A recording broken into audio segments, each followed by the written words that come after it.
할렐루야, 다시 뵙게 돼서 하나님의 은혜라고 생각되어집니다.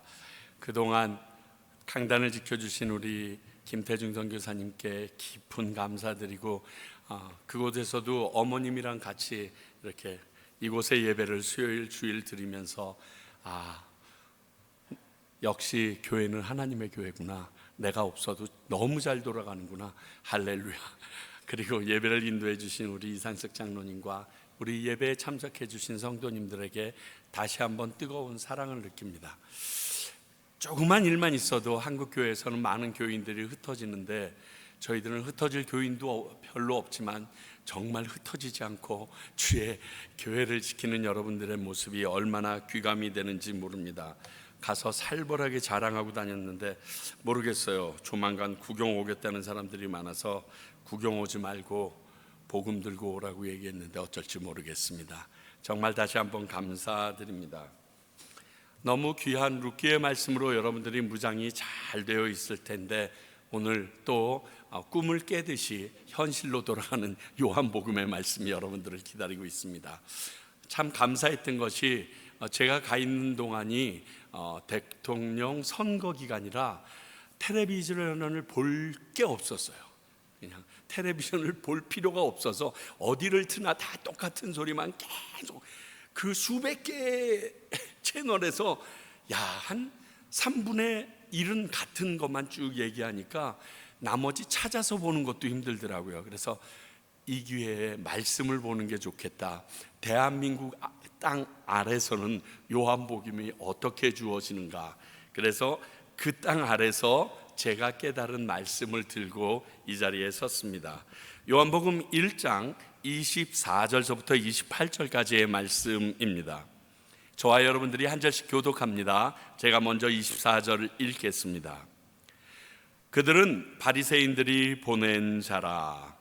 또 물어 이르되 내가 만일 그리스도도 아니요 엘리야도 아니요 그 선지자도 아닐진대 어찌하여 세례를 베푸느냐. 요한이 대답하되 나는 물로 세례를 베풀거니와 너희 가운데 너희가 알지 못하는 한 사람이 섰으니 곧 내 뒤에 오시는 그이라. 나는 그의 신발끈을 풀기도 감당하지 못하겠노라 하더라. 함께 이 일은 요한이 세례를 베풀던 곳 요단강 건너편 베다니에서 일어난 일이니라. 오늘 말씀 24절을 보게 되면 그들은 바리새인들이 보낸 자라라고 해석이 되어 있음으로 인하여 앞에 제사장과 레위인들이 보낸 자와 우리가 헷갈리게 번역이 되어 있는데, 24절부터 26, 7절까지의 내용은 정확하게 바리새인들이 보낸 또 다른 무리들이 한 세례요한에게 한 질문이라는 것을 먼저 짚고 넘어가야겠습니다. 이게 번역에 좀 문제가 있는데, 그러니까 24절부터는 바리새인들이 보낸 질문이고, 이 앞에 지난번에 나눈 것은 제사장과 레위인들이 보낸 내용입니다. 그렇습니다. 지난번에 제사장과 레위인들이 보낸 사람들에 의해 세례요한 당신은 누구이냐라고 질문했습니다.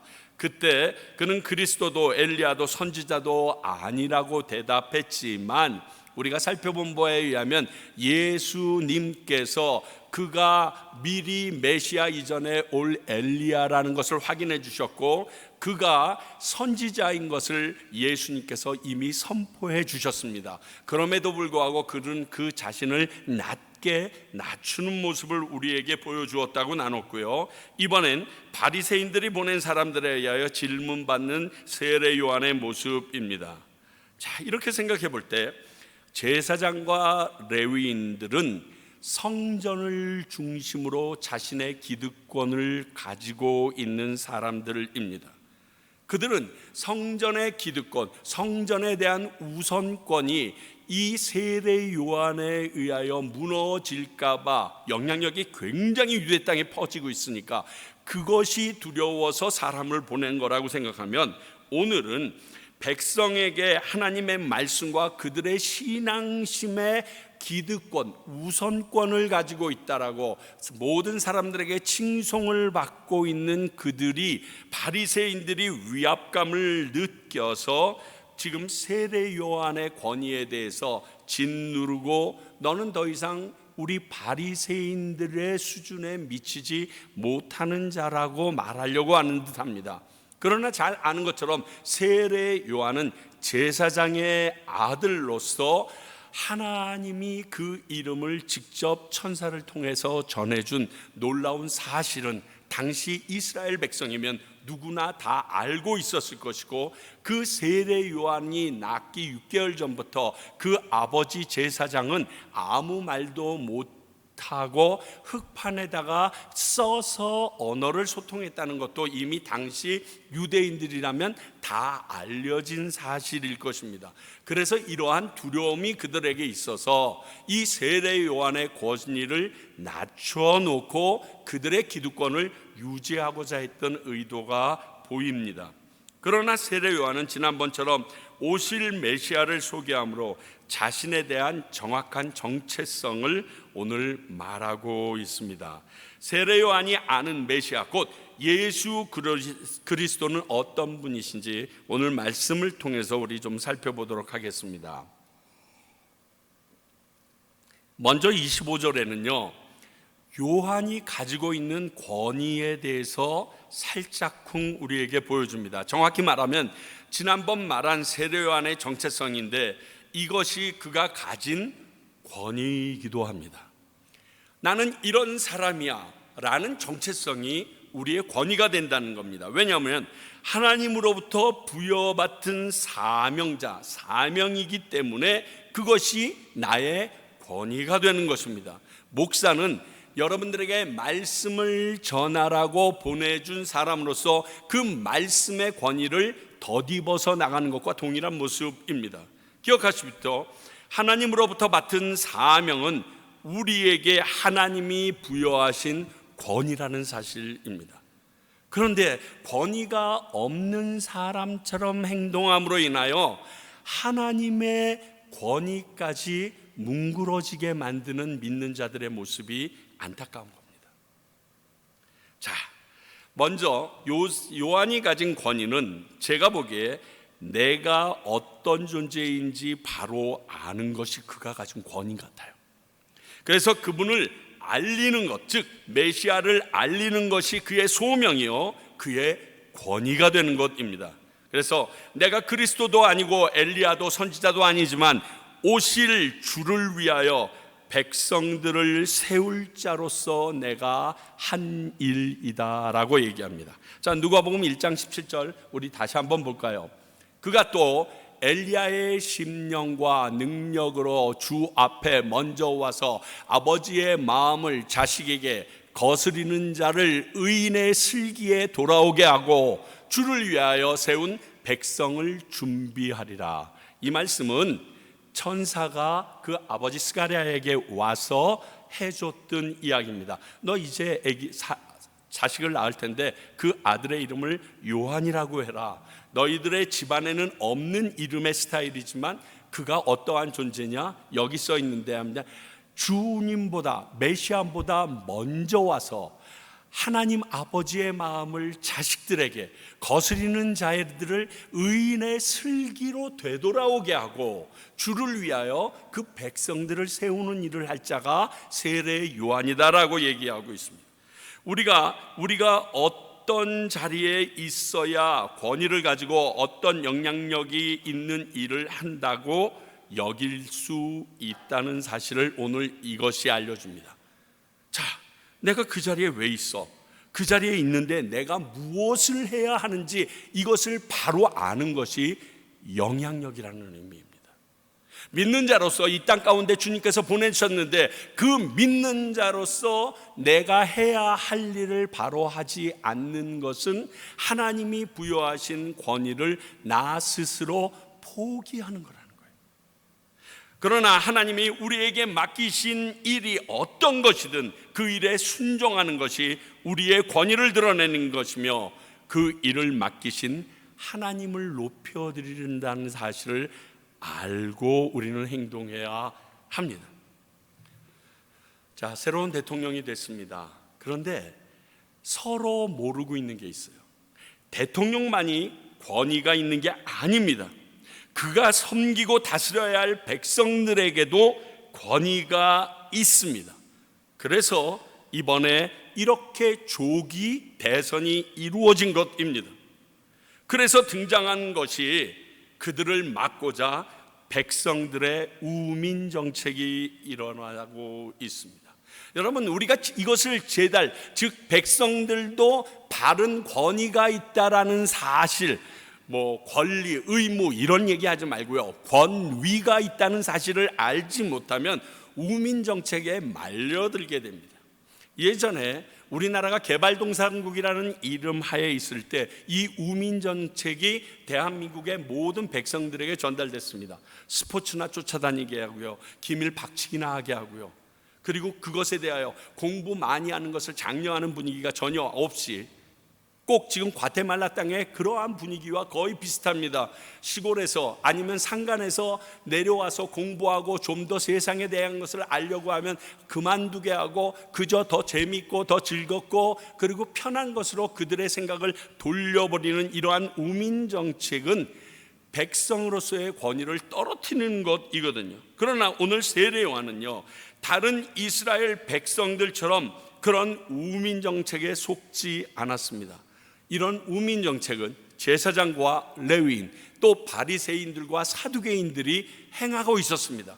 그것들은 우리의 고유의 권한이야. 하나님을 아는 것에 대해서, 하나님을 전하는 것에 대해서, 메시아에 대해서 우리가 누가 메시아라고 선택하는 것도 나의 권위야라는 잘못된 우민 정책 가운데 하다못해 우리 하나님을 믿는 자들이 성경이 손에 들어온 것이 마틴 루터가 독일어로 성경을 번역해서야 겨우 사제가 아닌 일반인들에게 성경이 전해졌듯이 똑같이 그런 우민화 정책으로 지금 이들 영적인 신앙의 종교의 우위권자들이 이 일을 이스라엘 백성들에게 해왔던 것입니다.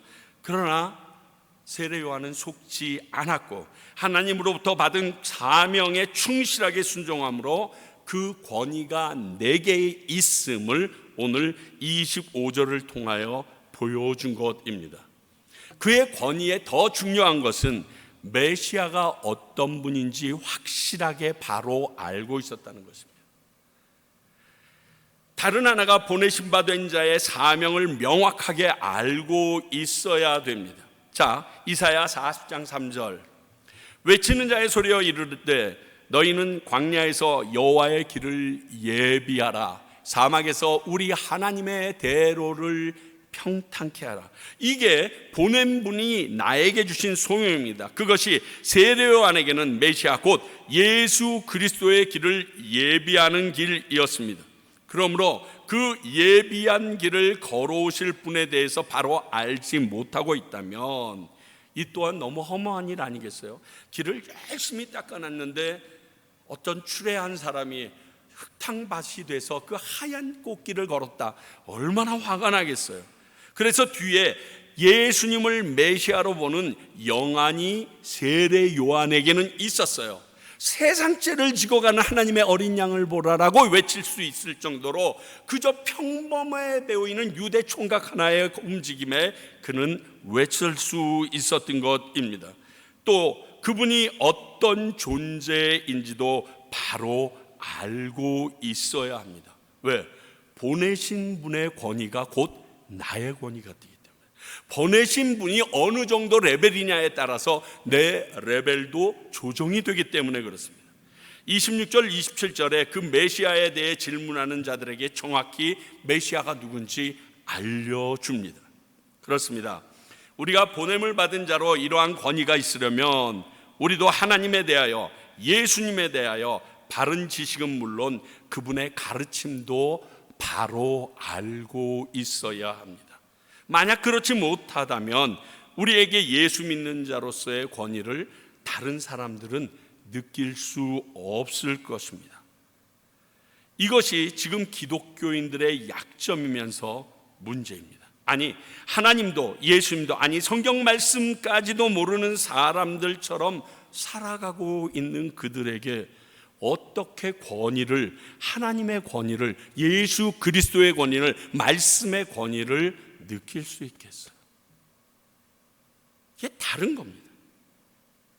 최소한 우리 믿는 자들은요, 세상의 소금과 빛이다라는 이 정도는 알고 살았으면 좋겠습니다. 아니 이것만 알아도요 엄청난 권위가 믿는 자들에게 그리고 교회 공동체에게 주어집니다.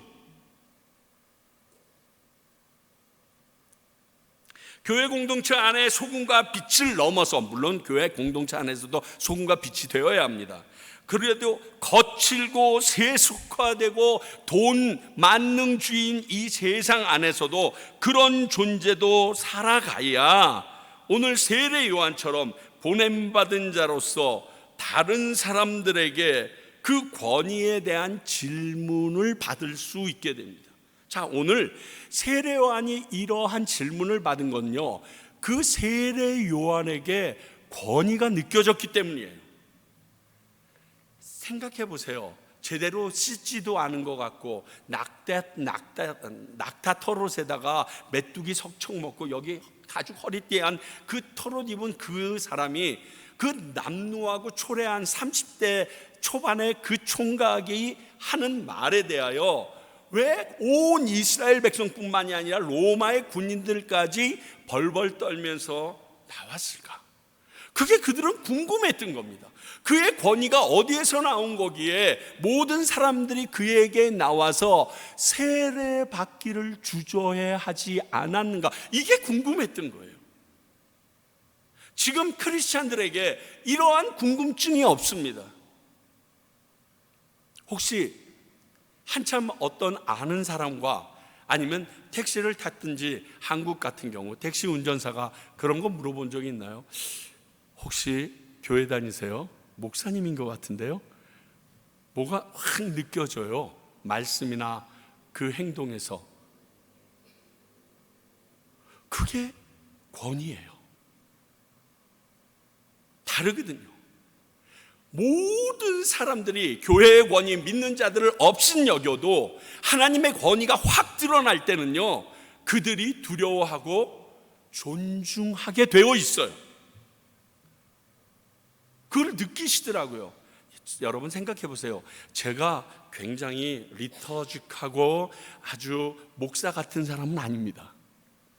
그런데 저 같은 놈이 한국에서 택시를 타고 몇 마디 뒤에 있는 우리 아이들과 이야기를 나누는 사이에서는 그 사이에도 교회 다니세요? 꼭 목사님 같으시네요 라고 바로 얘기하더라고요. 뭐라고 몇 마디 하는데 와, 굉장히 말씀하시는 게 선하고 깊으세요. 아니 간호사가 나를 언제 봤다고? 우리 어머니 간병인이 언제 저를 봤다고? 제가요 과테말라를 좋아하는 이유가 거기 있어요. 여기 있으면 목사처럼 살아야 돼. 다 알아 내가 목사인지. 한국에 가면 숨을 수 있어. 그런데 나도 모르게 여기에서 그 목사가 몸에 배버린 거예요. 그래서 내가 넘어야 될 선을 못 넘고 읍쭈빗쭈빗 하면서 보여주는 모습이 좀 다른데? 라고 느껴진다는 거예요. 제가 이번에 큰 충격을 받았어요. 왜? 내가 나 스스로 날라리 목사인 걸 너무 잘 알고 있기 때문에. 그럼에도 불구하고 보여진다면, 이것을 작정하고 주님에게로 나아가기로 한다라면 우리 믿는 자들에게 하나님의 권위가 있음을 모든 믿지 않는 자들이 보게 될 것입니다. 오늘 세례 요한처럼 말입니다. 오늘 세례 요한은 사명자로서 권위가 드러났던 사람이기에 이런 질문을 받았습니다. 그러면 세례 요한이 말하는 메시아, 즉 예수 그리스도의 권위는 무엇인가? 26절, 27절에서 말합니다. 이런 세례 요한이 전하는 메시아는 어떤 권위를 가진 존재일까? 성경을 찾아보면 어마무지 메시아에 대한 권위가 있겠지만 오늘 말씀을 중심으로 보겠습니다. 첫 번째, 너희 가운데 계시던 분이다.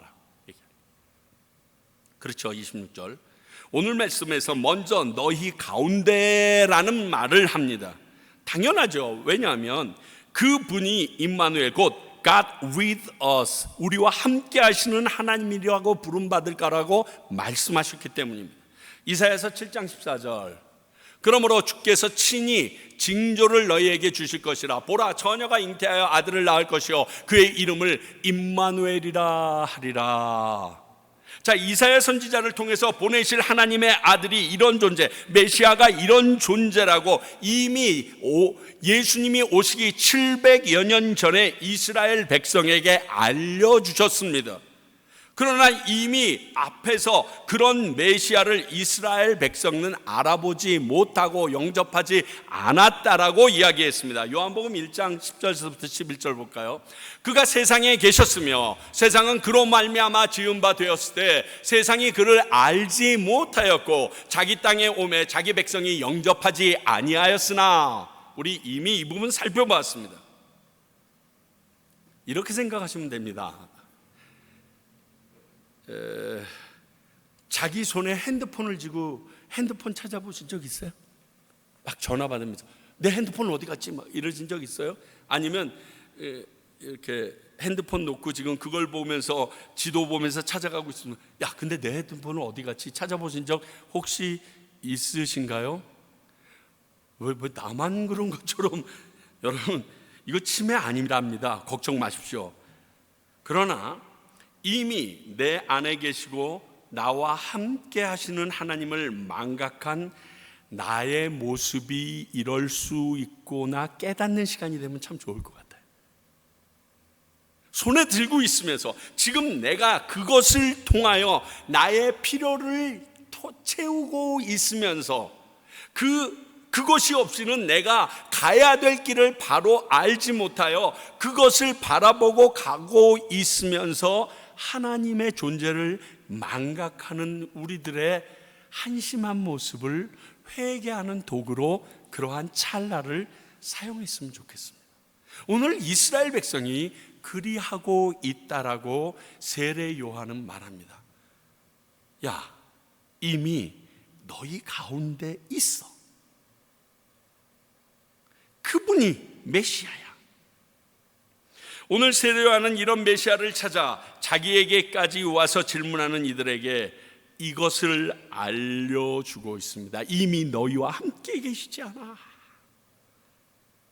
두 번째, 이 메시아의 권위에 대해서 뭐라고 얘기합니까? 너희가 알지 못하는 한 사람이다 라고 얘기합니다. 너희가 지금 보고 있으면서도, 같이 살고 있으면서도, 부딪히며 사는데도 깨닫지 못하고 있다라고, 아니 알아보기조차 하지 못하고 있다라고 지금 말하고 있습니다.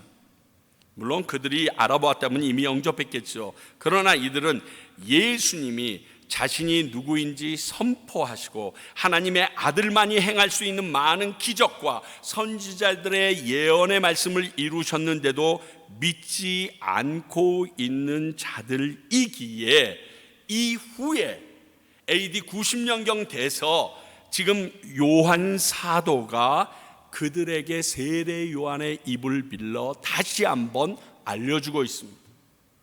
마태복음 13장 11절. 대답하여 이르시되 천국의 비밀을 아는 것이 너희에게는 허락되었으나 그들에게는 아니 되었나니. 예수님이 천국에 대해서 전부 다 비유로 말씀하시니까 제자들이 묻습니다. 왜 다 비유로만 얘기하십니까? 그때 답변하신 예수님의 대답입니다. 자, 예수님이 어떤 분인지 아는 것, 이것은요 우리가 천국에 들어가는 열쇠입니다. 그렇죠? 구원의 열쇠예요.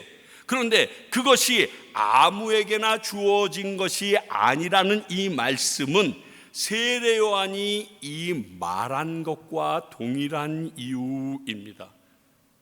너희들이 같이 있어도 너희가 알지 못할 수밖에 없다. 너희들 모두에게 허락된 것이 아니기 때문에.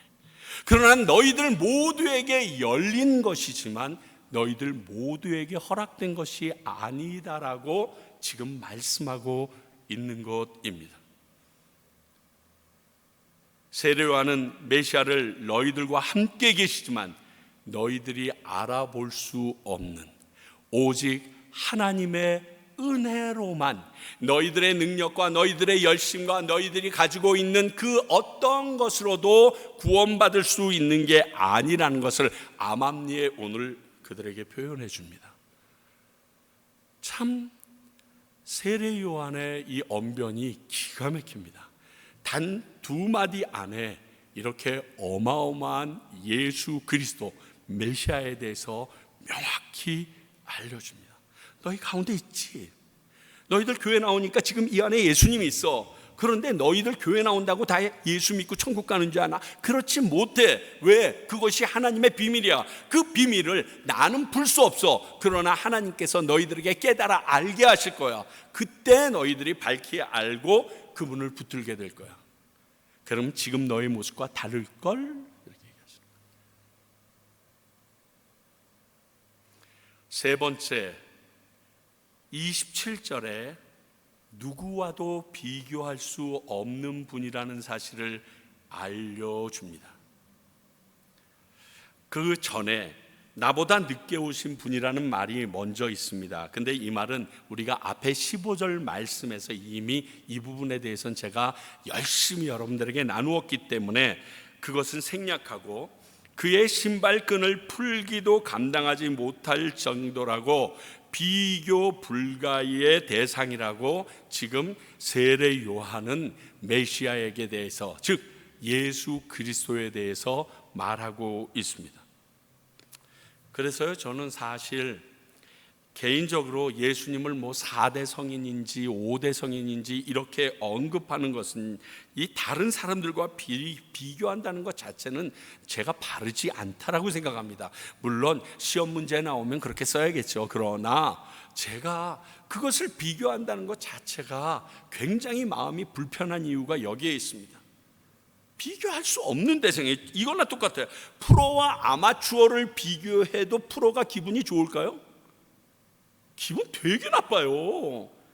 그런데 창조주와 그 피조물인 사람을 비교해요? 이건 레벨이요, 다른 게 아니라 틀려요. 이건 틀린다는 말이 맞아요. 다른 게 아니라 틀린 거예요. 영역이 달라요. 그런데 그 예수님을, 그 메시아를 우리 사람들의 생각 안으로 자꾸만 잡아들려고 하잖아요. 문제는 우리가 이것을 바로 알지 못하고 인간의 능력 안에 괜찮은 사람들 정도 되면 예수님의 가운데 토막 같다 이런 식으로 붙이는 게 이게 문제예요.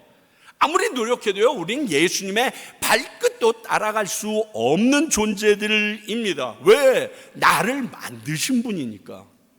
내가 만든 레고가 나를 따라올까요? 기분 나쁘면 발로 밟으면 다 깨져버리는 그것이? 내가 원하면 설명서에 되어져 있는 대로 안 하고 내가 원하는 모양으로 마음대로 만들어낼 수 있는 그 레고 조각이 어떻게 그 만든 사람과 비교 대상이 되겠어요? 자기 혼자 있으면 저절로 팍 서가지고 창조에 대해서 그렇게 얘기하는 사람들조차 답답할 뿐이에요. 지금 안 되잖아요. 레고 조각 놔두고서요, 100만 년 뒤에 나오면 그게 로봇가 되어 있나 보세요. 자동차가 되어 있나 보세요. 안 되어 있어요. 지금 그렇다는 얘기 아닙니까? 그리고 그게 우리의 상식이니까 그 상식 속에 우리가 가지고 있는 지식의 최첨단이니까 그 지식 안에 하나님이 하신 일, 하나님의 그 크심을 담으려고 그러니까 이 땅을 발등상 삼으시는 그분이 답답하죠. 야, 내 발꼬락 떼도 지구에 닮을 수가 없는데 참 너희들 답답하구나. 안 그러시겠어요? 그래서 예수님의 존재와 가치를 하락시키면서 이제 이해했다느니 하는 이거 진짜 문제입니다. 이해 못합니다. 이사야 선지자의 말처럼 너무 달라서요, 따라갈 수가 없어요. 그냥 믿어야 돼요. 너무 목사님 맹목적인데요, 이성적이지 못한데요. 이성적이면 왜 신을 믿으세요? 여러분 가지고 있는 돈이나 여러분 사장님 믿으세요. 이번에 제가 손녀딸과 함께 있으면서 그 9달짜리 손녀가 제가 하는 행동이나 말을 이해해 주길 바라면서 행동했을까요? 너 이거 먹으면 안 돼. 이거 짜. 이거 뭐 어때? 내가 이것이 너에게 들어가면 네 몸 안에 어떠한 현상이 생기고 앞으로 네가 제가 이런 말 했을까요? 안 했어요. 전혀 할 필요가 없어요. 제가 손녀의 입장에서 배려하고 보살펴주고 안아주고 돌봐주는 게 내가 할 일이에요. 왜? 걔한테 말해도 못 알아들으니까. 이번에 우리 손녀딸이 너무 국수를 좋아한다는 걸 알게 됐어요. 그래서 모든 국숟가락은 다 입에 집어넣기 시작했어요. 그런데 문제가 생겼습니다. 다 미국으로 다시 돌아갔어요. 돌아갔는데 바닥에 떨어진 머리카락을 찾습니다. 그리고 그 머리카락을 찾으면 주스려고 노력을 합니다. 그리고 주자마자 뭐 할까요? 먹으려고 합니다. 머리카락과 국숟가락을 구별하지 못합니다. 근데 걔에게 앞서서 이건 먹을 거고 이건 먹지 못할 거고 아무리 얘기해도 못 알아듣습니다. 그거 뺏으면 됩니다. 깨끗하게 치워놓으면 됩니다. 그게 하나님이 하시는 일이에요. 우리는 그거에 대해서 논쟁 아무리 해봤자 그분의 보살핌과 그분이 우리를 돌보아 주심에 그냥 의탁하는 것만 못합니다. 지금 그 얘기입니다. 아니, 메시아를 어떻게 나 같은 인간이랑 비교해? 너희들 큰 착각이야. 나를 보면 어느 정도 능력이 있고 권위가 있다라고 생각하는데 내가 가지고 있는 권위는 그분이 벗어놓은 다 떨어진 신발끈조차 들 수가 없어. 난 조금 이해가 되니? 왜? 당시의 신발은 가장 종들 중에서도 비천한 자들이 책임지는 그러한 신발 벗고서 올라갔을 때 그걸 맞게 되어 있거든요. 그것도 못할 존재라는 거예요. 난 그 정도도 안 된다라고 지금 얘기하고 있습니다. 아주 조금 그분을 깨닫는 게 우리 인간들의 최선입니다. 이걸 기억하셔야 합니다. 오늘 세례 요한은 뒤에 오실 메시아에 대해 비교는커녕 가까이 다가서기도 감당지 못할 분이라고 담대할 정도로 정확하게 소개합니다. 우리가 믿는 예수님이 그런 분이세요. 우리에게 구원을 허락하신, 그리고 우리 인간들의 손에 십자가에 달려 죽으신 그 예수 그리스도가 그런 분이세요. 그렇다면 이제 나를 돌아봐야겠죠. 나는 예수님을 바로 아는 사람인가? 이 부분을 생각해 봐야 합니다. 예수님을 믿는 자로서, 그분의 제자가 되기를 원하는 자들로서 예수님에 대해서 얼마나 바르게 알고 있는가? 그렇지 아니하면 우리들에게서 예수님의 권위를 찾아볼 수 없고 예수님의 흔적도 느낄 수 없기 때문에 그렇습니다.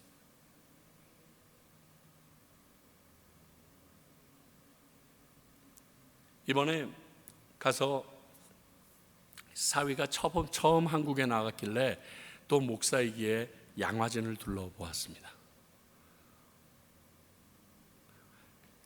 나갈 때마다 양화진을 이상하게 한 번씩은 가게 되는데 점점 아름답게 단장된 모습이 기쁘기도 했지만, 그곳에 비석으로 세워져서 130여 년 전에 우리나라에 와서 자신의 목숨을 아주 초계같이 내어 던지기까지 예수님을 전했던 그들의 모습을 보면서 참 뭉클하고 창피했습니다. 기본이 4대 5대더라고요 1대 때 왔다 가신 분들은 진짜 흔적도 없을 만큼 정말 대단하세요. 2달 3달에 거쳐서 배 타고 알지도 못하는 조선이라는 땅에 와서 도착하자마자 2-3달 만에 이질에 걸려서 죽습니다. 이번에 알았어요. 대한민국 사람들은요, 설사가 나도 삽니다. 왜? 마늘이라는 걸 먹어요. 그런데 서양, 특히 대부분 90% 정도가 미국에서 오신 분인데 그 당시 그들에게는 마늘 먹는 풍습이 없었대요. 그러니까 이질이 걸리면 설사하다가 바로 죽는 거예요. 그런데 그곳에 도착해서 석 달 만에 깔딱깔딱 하다가 본인이 죽거나 사랑하는 자식이 죽거나 아내가 죽어서 그곳에서 그들을 돌보다가 본인도 그렇게 동일한 모습으로 죽어갑니다.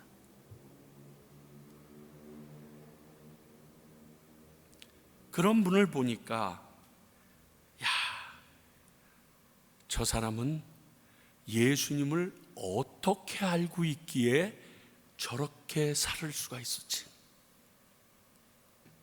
저렇게 초계같이 자신의 목숨뿐만이 아니라 사랑하는 자식, 내 아내의 목숨까지도, 내 남편이 죽었음에도 다시 그 땅에서 그의 생명을 다할 때까지 예수 그리스도를 전하는데 다 평생을 보낼 수 있었지. 그 자식들이 무엇을 보았기에 그 부모님의 대를 이어서 3대 4대에 걸쳐 이 땅에 계속 그들의 피를 뿌렸지.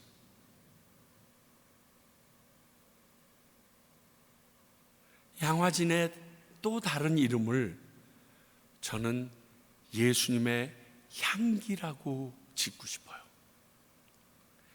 예수님의 흔적과 예수님의 향기가요 물씬 풍겨나요. 사방에 차가 다녀서 매연이 가득한 그곳에 유일하게 예수님의 흔적을 볼 수 있고 예수님의 향기를 느낄 수가 있더라고요. 어찌 그들이 할 수 있었을까요? 하나님의 말씀을 통한 가르침으로 가능했던 것입니다. 예수님을 아는 방법은 하나님의 말씀으로밖에 우리는 알 수가 없습니다. 지금 시대에 우리에게 주어진 것이 가장 우선되는 게 그것입니다. 물론 그 외의 방법으로도 하나님께서 예수 그리스도가 누구신지 성령님을 통하여 알려주실 수 있습니다. 그러나 너무 신비주의만 찾으면 저는 건강한 신학이라고 생각하지 않습니다.